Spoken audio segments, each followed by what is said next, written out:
देखिए, सिर्फ कुर्दी ही नहीं, अभी जानकारी प्राप्त हुई कि सीतामढ़ी में भी 11 साल की बच्ची के साथ दुष्कर्म हुए हैं।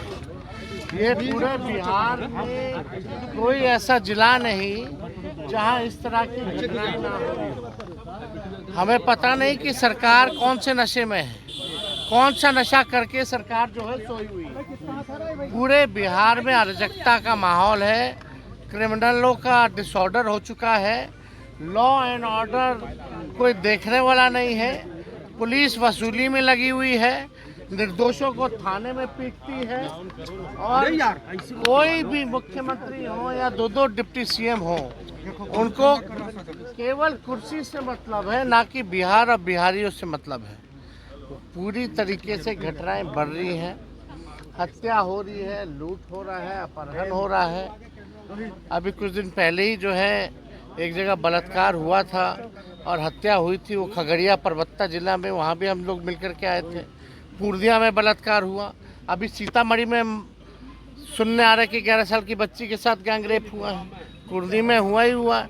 और ख़ास तौर पे मुजफ्फरपुर जिला में तो इतना क्राइम बढ़ गया, वो वही जिला है बालिका गृह वाला।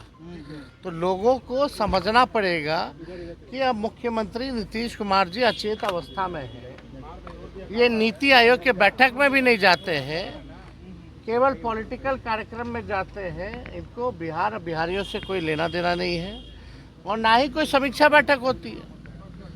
इतना अपराध बढ़ गया है लगातार, कहीं भी कोई भी समीक्षा बैठक नहीं हो रही है।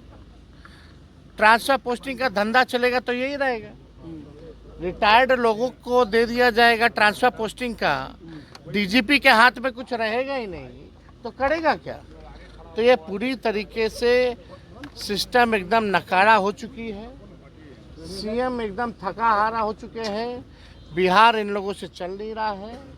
और जो भी अपराधी बिहार में, अगर इन्वेस्टिगेशन अगर आप देखिए तो पुलिस का इन्वेस्टिगेशन का परफॉर्मेंस जो है बेहद पुअर है। और अगर इन्वेस्टिगेशन होता है, अदालत तक जाती है, तो अदालत से भी जो अपराधी हैं बेल लेकर के बाहर आ जाते हैं। जो पुलिस जो है वो सजा जो है नहीं दिला पाती। भ्रष्टाचार का अलग केस चल रहा है ईडी और सीबीआई में, कौन कौन अधिकारी है, कौन कौन मंत्री है, लेकिन खबरों में नहीं रहता है। बिहार अलग माहौल पूरी तरीके से बिहार में बना हुआ है, जहां पुलिस का ही एनकाउंटर हो रहा है और अपराधी जो है बेलगाम घूम रहे हैं। स्वास्थ्य मंत्री जो लोग समझ गए, कुछ दिन पहले ही हमको चुनौती दिया जा रहा था कि आइए मैदान में हम से फरिया लीजिए और डिबेट कीजिए। पहले इस पे तो बात करें, केवल एक सवाल का जवाब दे कि उस 11 साल की मासूम बच्ची को बेड क्यों नहीं मिला। इसका केवल जवाब देना चाहिए। तो आप समझ सकते हैं कि इन लोगों को तो अस्पताल में भी जाते हैं, चमकी बुखार भी होता है तो क्रिकेट का स्कोर कितना है वो पूछते हैं। कितने गंभीर है इन लोगों का। अरे भाई, मंत्री जी का पीए जो लोग हैं वो तो बेड बेचुआ लोग हैं। आईजीएमएस में जाइए कितना बेड बेच रहा है, हम तो डंके पे कह रहे हैं।